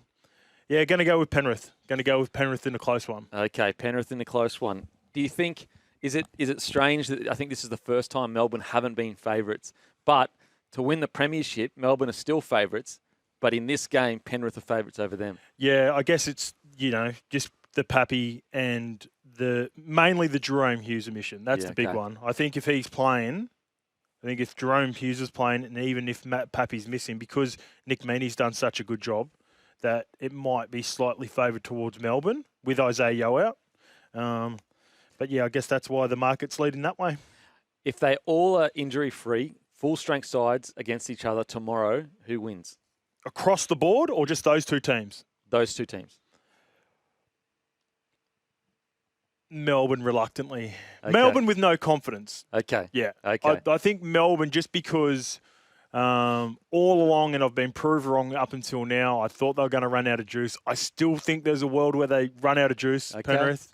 And there may be just one crucial injury away, like all teams, from not being able to back it up. But if they do, again, I've said this multiple times, I'm sort of half rooting for them now because I want to see excellence and I want to see the 5, but I still there has to be, they've played so much footy, mate. Like, they've played internationals, origins, all the way to grand final day 5 years in a row. Like, if they're able to do this is unbelievable. Like, it's crazy. It is crazy how far they've come. Do you think maybe because they started so slow that helped them fatigue-wise? Like, because they probably weren't training as hard, that's why they weren't playing as well? And also just gives them a reason. I always feel like they've got, like, I've watched the documentary, a couple of their docos leading into their finals runs in 22 and 23. Feels like they always need a theme. They always need a reason. Now they've got people doubting them. They had the whole trainer gate. Like, I was at the game for Newcastle, we're calling it, me and Jimmy, and we got there to do the run home beforehand, and then obviously roll straight into the game. Felt like they were out there like 3.5 hours before the game. Oh, wow. Locked in, connected. Yep. They had a steal about them. Yep.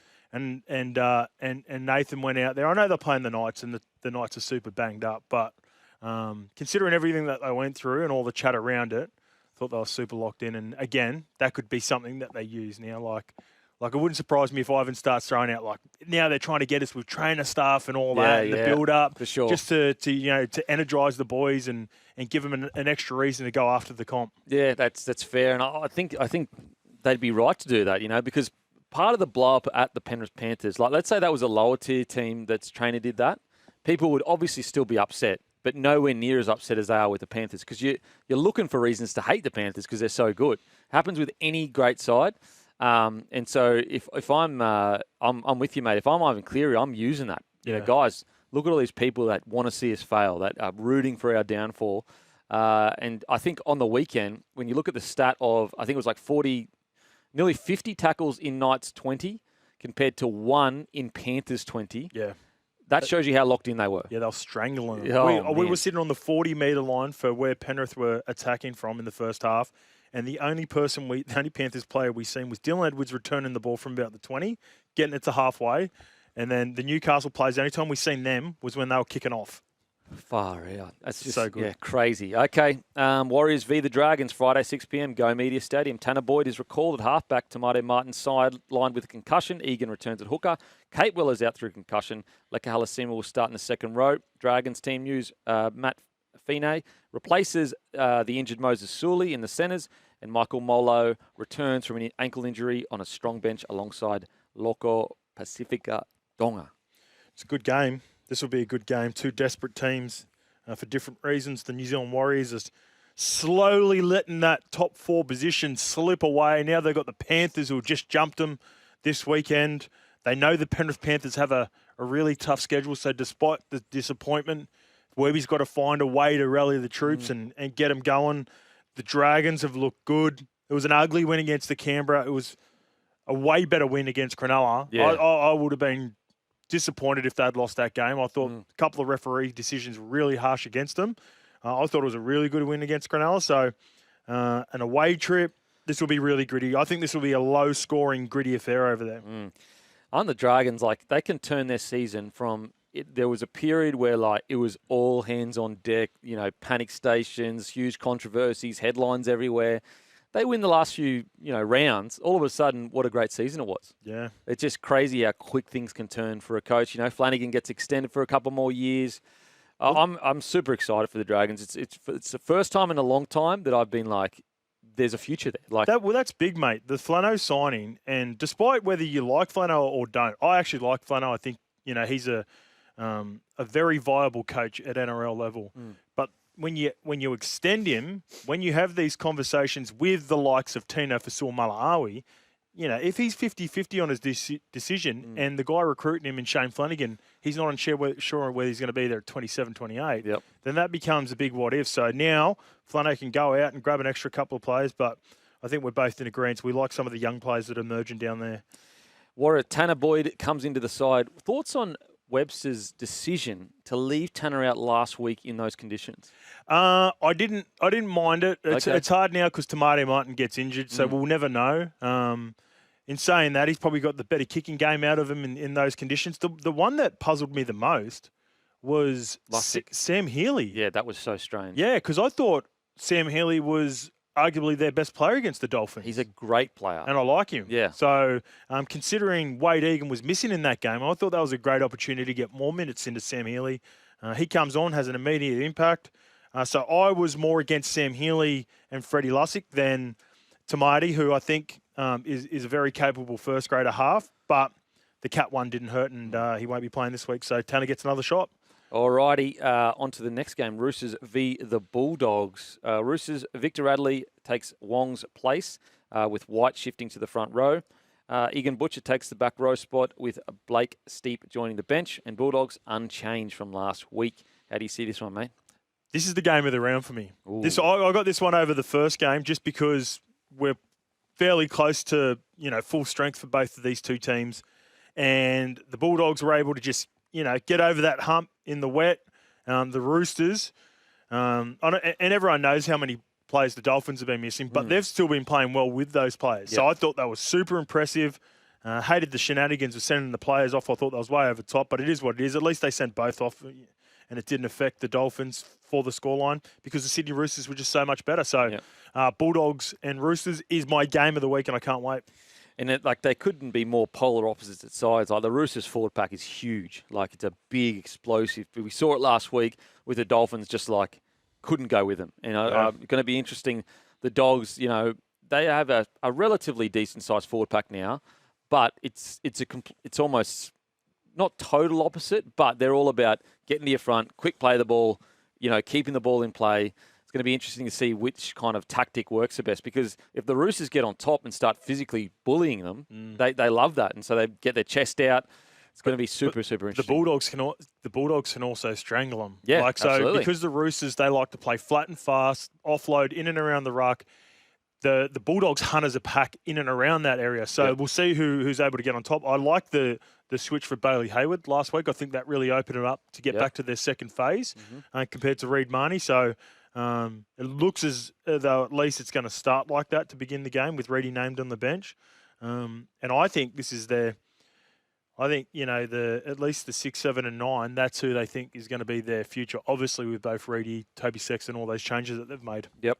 Roosters, how are they the real deal? They're dangerous, mate. They're the team you don't want to play. No, you don't want to play. They've officially, because 3 weeks ago, Penrith were the team you didn't want to play. Now they've surpassed that. Like they're a genuine chance. You know what you're getting. You know what you're getting from the Panthers. Now the team has become the Sydney Roosters because Nwanganitawase, holy, like one-on-one, Toops on the other side, Billy Smith rock solid, Robert Toya, all these guys, Hugo Savala, all these first-year guys, Celesi Fiketti. they're playing with house money. Yep. Really, they are. Like Robbo, there's no way Robbo had expectations for this young playing group to be in this position and to do some damage at the back end of the year. But they are going to be here, and they're going to make some noise, and they're going to make it really difficult for teams like the Bulldogs who are vying for home field advantage throughout the playoffs. Alrighty, we're going to head to a break. After the break, we'll continue our preview. Welcome back to the Captain's Run. Alrighty, Sharks v the Titans, Saturday 3 p.m. at Sharks Stadium. Before we get into it, Sharks, where are they at? Scope, speak to me. I'm over the Sharks. I'm over them. I don't want them to make the 8. Because they just broke your heart. They're just boring to watch. They're not fun. We pride ourselves on having to watch every game to make sure we're detailed. Mm-hmm. And I was enjoying the game on the weekend because the Dragons were having a red hot crack despite some of the penalties that were going against them. But even the week before against the Cowboys, they scored some. I don't know. That's just. Come on, Mitchie, you're a Sharks fan. He's not in his head. Is it fun to like? And also, if they make the finals, all that chat, you probably talked about it, right? I don't want to see him play at Shark Park. Yeah, honestly, with 12,000 people there. It upsets each week. It's just I don't know. I get nothing. I feel it's really brutal to say that, but each week I feel like at the moment I'm getting nothing out. You know of what's weird too about this? I actually love a lot of players in their team. So I love Nikita. When Nico's firing, Adam Fanua-Blake's one of my favourite front rowers. Blake Brayley, I don't know, they're just weird. I just don't enjoy it. You know what? Do you get me in any way? I feel like we might have identified it earlier in the year. Yeah. We think they lack spite and mongrel.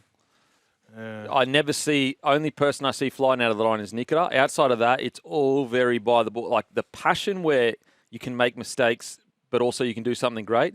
They don't have that in them to go to that next level. On the wing? He's a winger. He gets involved and then he runs back out.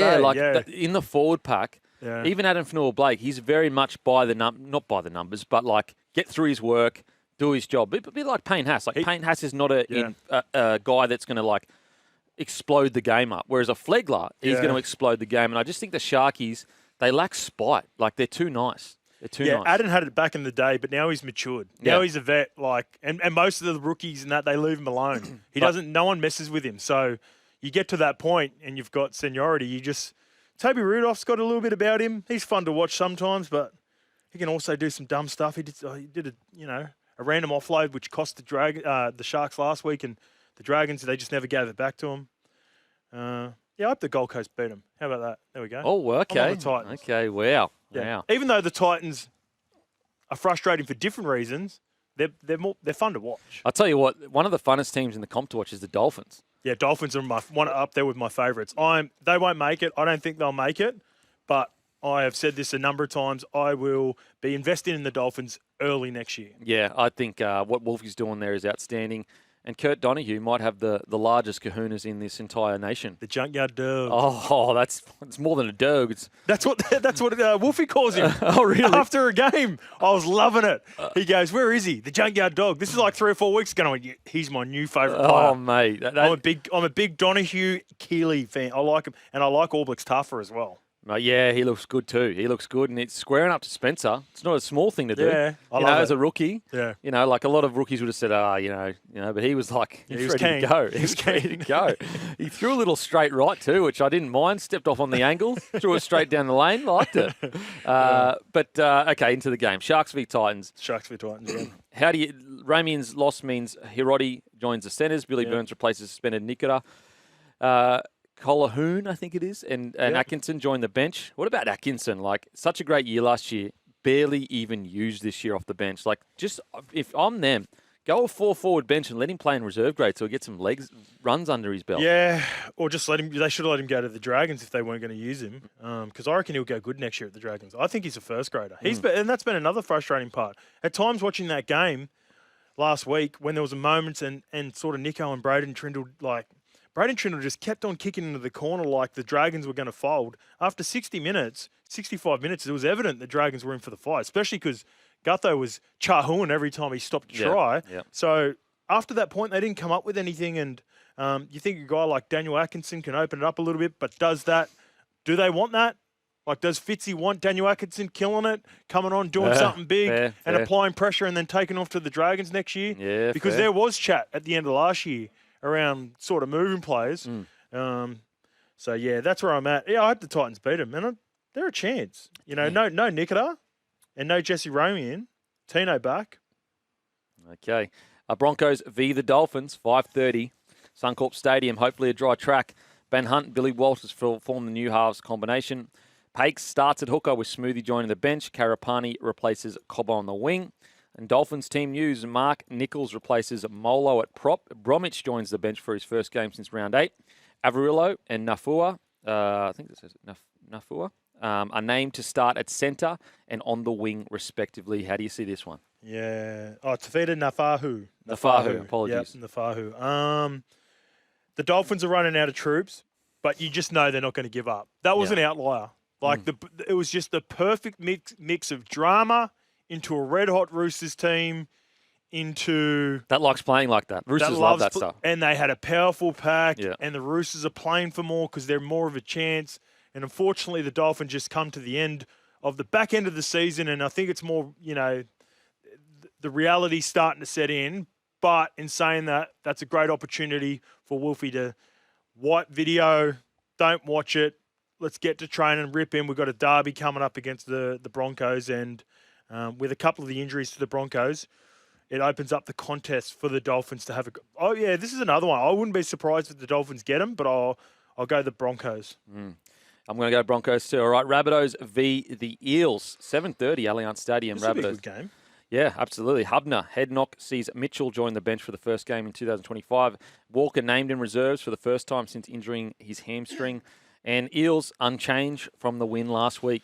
What do you reckon? Yeah.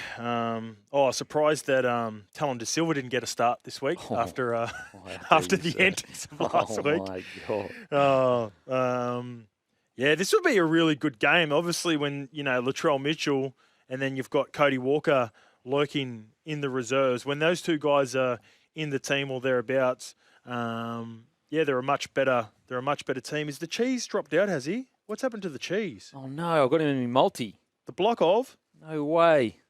Yeah, the block of Cheese is out. Oh, man. Just seen that one. That's it was good to see him back playing footy in a team last week where it looks like it's really going to suit him at South Sydney. I know it was only we've only seen him I don't think we've even seen 80 minutes of footy from him yet in the South Sydney jersey, but he did look like he suited their style, so not too sure. No, he's 16 on the NRL website. Oh, there we go. Sorry, 16. Yeah, he snuck in behind LeBlanc. Yep. LeBlanc. Yeah, he's right in there behind LeBlanc. I'm going to go... I'll go Parramatta Eels just because they've been more consistent. They have been more consistent, even though the Rabbitohs look so much better with Trelly Mitt back. In the Rabbitohs, I think this is a really good opportunity for both sides to kind of like... And look, the South Sydney Rabbitohs have so many players out, so there is that. But like almost, you know, a litmus test of like where they are heading into next year. Like, so for example, let's say the Eels come out and dominate the Rabbitohs. Yeah. It'll almost be confirmation that with Mitchell Moses, we are a top 8 side. Yeah. Like, and I know you could say, well, they need to beat a top 8 side to do that. But like, if they show that they're a different tier to the Rabbitohs right now, I think that'll be just give them more and more confidence heading into next year. Rabbitohs super brave. Like I can't believe the Titans lost to the Rabbitohs at home. Like that's insane when you think about all the players they got out. But I'm with you, mate. I think it's going to be a cracking match. I thought it was a masterstroke from Wayne just a week before. I don't know if you've seen Wayne after when they got flogged by the Broncos. He was just so relaxed. Just, you know, you sort of just knew that they just had no players. They had 17 fit players. There's no point in ranting and raving and carrying. Normally he plays when he plays the media games, it doesn't. He was open. He was like, what are you going to ask me? What do you got for me? He was so relaxed. And then that sort of flowed into the performance, and getting Latrell back was huge, and getting Cheese into the fold to help out some of those middles. They'll have some fight at the back end of the season, because I reckon they want to get some rhythm. Because I think they want to put themselves in a position to get players back and ruin the party for the Roosters at the end of the year. I think that would be their goal right now. That'd be their grand final. That's their grand final, is getting Johnson to break the record and also knocking the Roosters out. Okay, we're going to head to a break. After the break, we're going to continue our preview. Alrighty, welcome back to the Captain's Run. Tigers v the Sea Eagles, Sunday 2 p.m, Allianz Stadium. Tigers team news. Stafford Toa returns, meaning Naden drops out of the 17. Alex Twal shifts to the back row in the absence of Seyfarth. Bolle joins the run-on side at prop, and Charlie Murray joins the bench. See Eagles team news. Jazz Tavanga, he takes Jake Tavoyevic's spot at lock after his concussion last weekend. Lehigh Hopewadi returns on the wing, moving Garrick to the centres and keeping Tom Tavoyevich at fullback. And Caleb Navale, I think that's how you say it, is named on the bench. What do you reckon, mate? I like Navale. I want to see more Navale. I think he offers a little bit more for... he's only got a couple opportunities for Manly. I don't know if Maestro wants to chip in and seen much of Navale. Apparently he's been killing in the New South Wales Cup when he goes back there as well. So just a different body. Have you seen much of him, Maestro? No, I haven't. I'm going off reports from everybody else, but I'll tell you what, the Manly Seagulls community is they very love him. excited about this fella. Yeah, they love him. This is I think, are the Tigers favourite? I haven't looked at the odds. Are the Tigers favourites for this game? I wouldn't be surprised if they are. This will be a good game. Calling this one as well, so looking forward to it. We'll be out there at Allianz Stadium. Thoughts on Tommy Turbo getting moved to fullback? Or I don't like it. I still don't like it. I'm of this. We should have addressed it in the last game, and I love that Latrell's playing in the centres again. I think those two guys, they have to stay in the centres for the rest of the season. They're too important. And I know Tommy's played a whole heap of footy, and he finished the game last week in Canberra, so great signs. But Tolu Kola, I know we've got Lehigh Hopewadi back on the wing. Tolu Kola is arguably our most dangerous outside back at the moment. So I would have preferred to have seen Lehigh. Who knows? Like maybe it's smoke and mirrors. Maybe we see Lehigh at fullback and Tommy goes into the centres. Gaz goes to the wing. But yeah, I would prefer Tommy back in the centres with Lehigh back. Now the Tigers. Where have you got the Tigers at? Great win against the Doggies. Dangerous. Dangerous, rested, feeling themselves. Like all the other teams, Parramatta, West Tigers, Titans, have to win.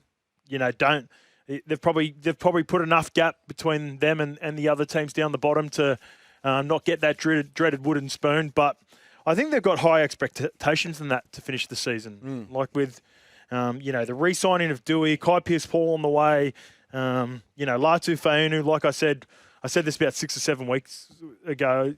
At worst, they've got themselves a really good 14, and they could potentially have a 7. Now, I'd like to see, Latu and Adam Dewey compete for that 7 jersey over the off-season.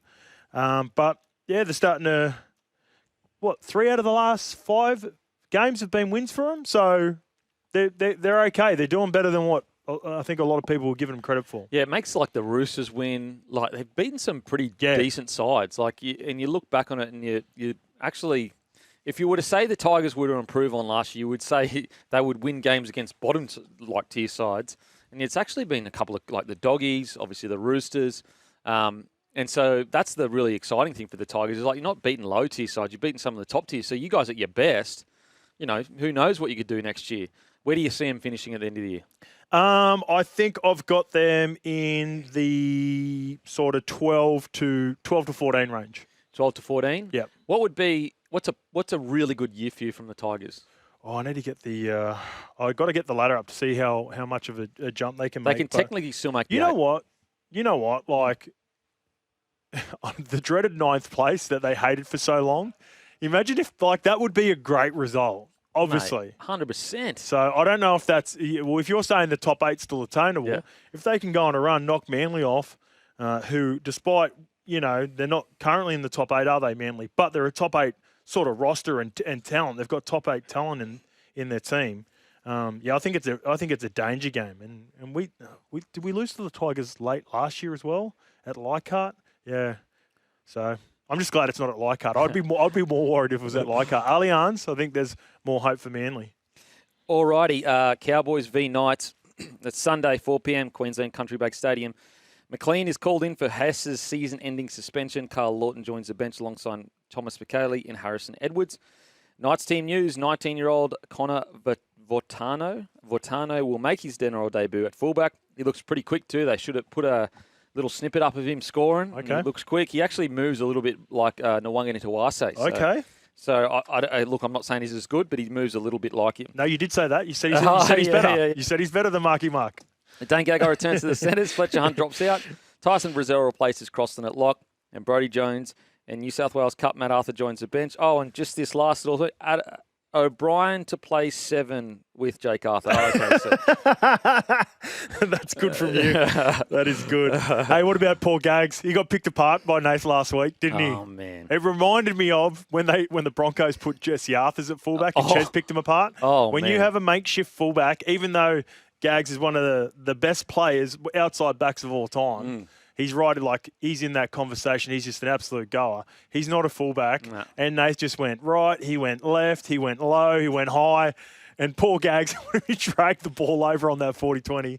So they've immediately gone, O'Brien's gone, all right, that worked for about 2 or 3 weeks because they have lost 3 other options, haven't they? And also, Fletcher Hunt was quite poor in defence at centres. Yeah. So I think he's like, mate, I just can't afford to have Fletcher Hunt there anymore. Well, he gave Fletcher Hunt a crack earlier on in the season. But, yeah, this Connor Vitano must have been doing enough. Cowboys look so much better with big Jace Tomololo back in the team. I feel like even at this point of his career, they're just missing OGs. They're just missing veteran presence. You know, when they lost, Val, the winger, Granville, Kyle Felt, that's the name I was looking for, Val Holmes. They lost so much experience. And when Tomololo's been out this year, they just I think he really helps Tommy Dearden and Ruben Cotter. In particular. Yeah, okay. Even though he doesn't have the C next to his name anymore, I think when you just look and they know that, all right, Jace is going to take the responsibility of getting us quick play the balls, stiffening up the middle, then Ruben Cotter doesn't think that he has to do everything for the forward pack. And so I'm going to go the North Queensland Cowboys at home, and I reckon they can put a score on the Knights. Okay. Cowboys, probably let go of Holmes and Felt a year too early. I think that, and granted, this is hindsight talking, because I look back to last year and some of the young guys coming through, they're guns, but maybe they just weren't ready for week in, week out NRL to take up that mantle that obviously Holmes and Felt left. I think Val. Yeah. Felt was at the back end of his run. I think Val's the one because... But I'm he's on an from origin an experience position. Felt is like a senior player there. Yeah. But I see what you mean. He was definitely towards the back end because he actually got dropped. And it's the 2 centres that have been the most raw. Yeah. And when they haven't played or Purdue's had to go to 6, it's the makeshift guys like Third Degree Burns and who else has been thereabouts? Jackson Paulo. Those guys coming in and they've just been getting picked apart like they're journeyman guys, where I think if Val was there, it would have just given them something a little bit more reliable. Yeah, absolutely. All righty, we're going to head to a break. After the break, we'll get to your texts. Welcome back to the Captain's Run. All right, I got some texts here. Caleb Navale is Epirama Navale's son, who played at Para in the late 90s. Caleb has a great carry and a quick play of the ball. Why he hasn't hit more of a go is beyond me. So I think he's 22 years old, Navale. Yeah, okay, yep. So, I think we've been a bit sport for choice because Tino and Payne Haas have kind of taught us to be like, you can be a 19-year-old front rower and kill it. But 22 years old, moving into the forwards in NRL, that's still pretty young as a forward. Yeah, for sure. And I've only seen limited opportunities from him. He's got good leg speed in and around the ruck. I don't know what his engine like. I don't know what his tackle efficiency's like, which the coaches see. So that's stuff that they see in New South Wales Cup every week. But, he looks like he's got something a little bit different about him. Just because I thought at one point, sort of before Bullymore emerged for a couple of years there, we just had real big bodies, and we still got that in a way. If we do have... like the likes of Lodgy when Paseka was playing. I thought Siwa Takiaho's been excellent for us this year. I just like in general moving towards more of those bodies. I only want one big guy. Mate, I'll have 2 max, but ideally, I could roll with a Paseka and then a small pack around. Yeah, I'm with you, mate. I'm with you. I mean, look at the Melbourne Storm. Stefano's pretty big, but they've actually trimmed him down. When he got there, they took heaps of kilos off him.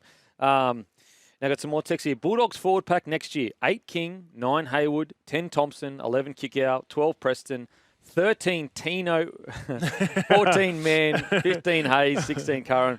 I tell you what, though, if Tino did go there, that does turn into a premiership level. Oh, back. yeah. Yeah. I think it's already like they could win this year, and then they get Leo Thompson next year. Yep. He will flourish in that. I just know he'll flourish in that system. Maestro, do we have Bellamy talking about the HIA? We do. It's actually not about the HIA, Kippy. Okay. I apologise for passing that on to you, but it's about the kicking in goal rule and the tackles in the air. Oh, yeah. So Ivan Cleary's had a shot at the Storm about basically taking advantage of that rule. He was asked about it at the press conference today, and this is what he had to say. Anyone thinks it's the guys making up the rules, so that's the rules. That's the rules. So, again, if he wants to put an application in to get the rules changed, let him do it. But at the end of the day, I'm not going to worry about that. They're the rules, so that's what we've got to play to. You're comfortable where it all sits in terms of protecting players and stuff? Oh, at the end of the day, it's the rules. Well, I think ain't going to change nothing, so that's the rules. There you go. So is he talking about tackling a defender in the air goal, and they're using that to advantage? Very interesting. Ivan did that. Like, it seems calculated. It is calculated. Yeah. I love it. Yeah. I love a little bit of drum. We don't see enough of this in the coaches. Mate, I'm with you. I will say bellyache in very Storm. Like, that couldn't be more Storm, which was like when they were like, what are your thoughts about the rules? He said, mate, my thoughts don't even matter. It's the rules. Yeah. I just thought that's very Bellamy-esque. And I also like almost the passive-aggressive. Mate, if he wants to change the rules, put in an application. Yeah. Man, this is great stuff. I love it. This I is love rugby it. league. That's the way to answer it too, because you're right. It is favouring specifically Xavier Coates. Do I think it's been manipulated? No. They've been going to Xavier Coates now for 2 or 3 years. Yeah. Even though I hate the rule. Yeah. I hate that Tyrell Sloan come up with a beautiful rugby league play on Teague Wilton on the weekend, and he was penalised for it. Yeah, And the craziness. Dragons were penalised. That is a disgusting interpretation of the rule. So I do agree with Ivan, but also I know that Ivan is calculated. He's doing it for a specific reason because Xavier Coates will be meeting Brian Toto this weekend. Yep. And we've already seen it happen in Origin on the other side of the field. So he's trying to pressure the ref into not giving a penalty try. Oh, yeah, big because time. the last week it's all been about how could you give a penalty try for that. Yeah. And also he watched Coates jump over Toto for a penalty try in Origin. Yeah. No. So Coates jumped over him and then he got sent 10 for the bin. 10 10 in the bin. remember? Yeah, apologies. Remember? 10 in the bin. Yeah, it was either that or a penalty try. So, and in some, I've said this before, like 10 in the bin can sometimes be worse than the penalty try. Way Especially worse. when the fatigue sets in, you've got a good team. Yep. And these two teams are going to keep it in play. So coach is going back and forth. I'm all for it. I will say, though, the idea that they're exploiting it, it's like, hang on a sec. You're telling me that we didn't kick to tall wingers for the last 50 years? Like, we always kick to tall wingers. Yeah. The new rule interpretation has not increased the amount of times we kick to tall wingers. Being a tall winger is like part of the reason why people get scouted. Yeah. So that idea that it's being exploited just doesn't make any sense to me. It's literally just kicking to a tall winger. That's it. It just happens to be that you can't tackle them on the way down, which is the worst rule ever. Yeah, it sucks. What is your thoughts on the dropout rule changes? I hate it. Is it changed again? It's like it's not a penalty. You can just everyone just goes short because it's not a penalty. Yeah, I've just become used to that one, Kempy. They've definitely had a focus. I just want to move back to it because you're right. Like kicking to the wingers, like when Will Warbrick is out there as well, they kick to either side. Mm-hmm. When those two are out there playing, and then they've got Ali Katoa. I do hate that the refs have turned it into a massive disadvantage for the defenders. So, and then that goes. I guess that goes into your argument with the dropouts as well because. That can become a weapon as well because if you go up and compete for a dropout for a restart as well, and it's self-preservation. Yeah. The Brian Toto one in Origin, he's trying not to get landed on.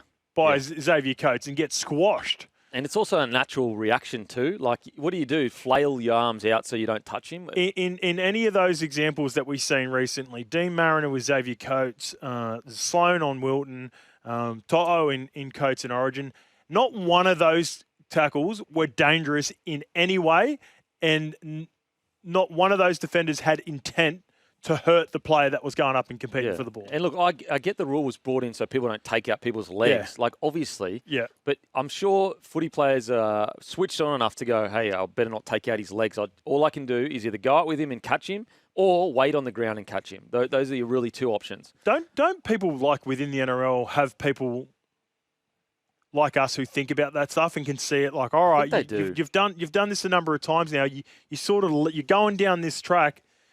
This is what's happening. That's not a dangerous tackle. Can we just tweak that? Do we have to wait to the end of the year? Does Ivan have to put in as Bally said? Does he have to put in an application to get it changed? Because I hate it. Can't be the short dropout. Can be a penalty. No, I'm totally aware of that. But like, you've got to be a pretty bad kicker for it to be a penalty.